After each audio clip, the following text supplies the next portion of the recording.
Assalamualaikum warahmatullahi wabarakatuh. Kita masuk lagi ke tema 5. Sebelum kita masuki mata pelajaran IPA tema 5, marilah kita berdoa agar apa yang kita kerjakan bisa mendapatkan kebaikan dan selalu diberikan kemudahan dalam setiap urusan. Berdoa dimulai.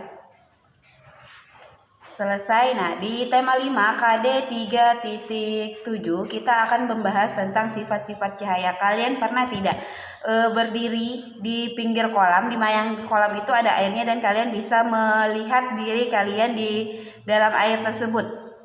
Nah, ternyata sama halnya dengan Dayu. Dayu itu dia terus merenung sambil memandangi wajahnya yang terpantul di kolam. Tahukah kamu mengapa Dayu bisa melihat dirinya di air kolam? Air kolam bisa memantulkan cahaya. Kamu akan belajar tentang cahaya melalui percobaan berikut. Ini ada 4 percobaan. Dan 4 percobaan ini adalah merupakan tugas mata pelajaran IPA KD 3.7, di mana nanti kalian silahkan memilih dari keempat percobaan ini kalian ingin melakukan yang mana. Nah, silahkan itu nanti divideokan percobaan yang kalian lakukan. Di sini sudah lengkap alat dan bahan yang harus digunakan dan caranya sudah juga digunakan. Sudah dijelaskan di rangkuman tersebut. Kalian tinggal memilih, nanti salah satunya baru di video, terus kumpulkan ke WhatsApp pribadi. Nah, di sini di percobaan ini ada 4 sifat cahaya yang ingin dibuktikan. Yang pertama itu cahaya merambat lurus, yang kedua cahaya menembus benda bening, yang ketiga cahaya dapat dipantulkan, dan keempat cahaya dapat dibiaskan. Nah, ini adalah sifat-sifat cahaya.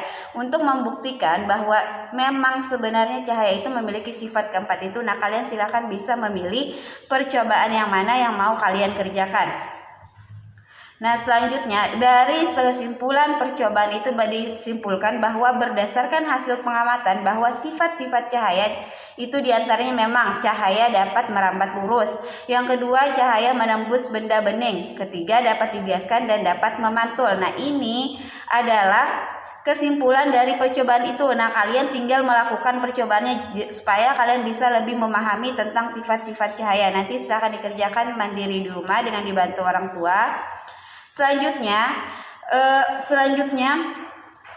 mata kita itu sebenarnya berfungsi sebagai teropong cangkir. Cahaya itu menembus lubang kecil bernama pupil yang ada di mata dan berhenti pada layar yang disebut retina, itu yang menangkap apa-apa yang kita lihat.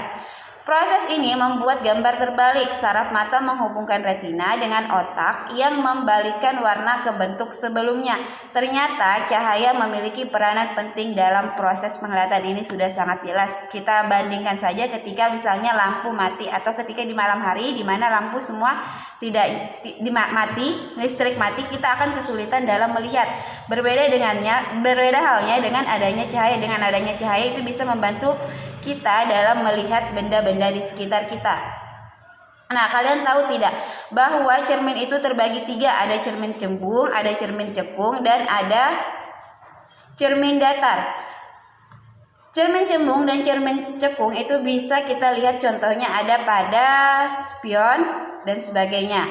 Nah, di sini juga ada percobaan, tapi ini percobaan tidak perlu kalian lakukan. Yang harus kalian pahami bahwa pada cermin datar, bayangan yang dihasilkan itu pertama, bayangan yang terjadi sama besar dengan benda, kedua, bayangan yang terjadi sama tegak, ketiga, jarak benda sama dengan jarak bayangan, keempat, bayangan cermin tertukar sisinya, artinya bagian kanan benda menjadi bagian kirinya, kelima, bayangan cermin merupakan bayangan semu, artinya bayangan tidak dapat ditangkap oleh layar. Berbeda dengan cermin cembung, sifat bayangan pada cermin cembung selalu maya, tegak, dan diperkecil. Selanjutnya, jika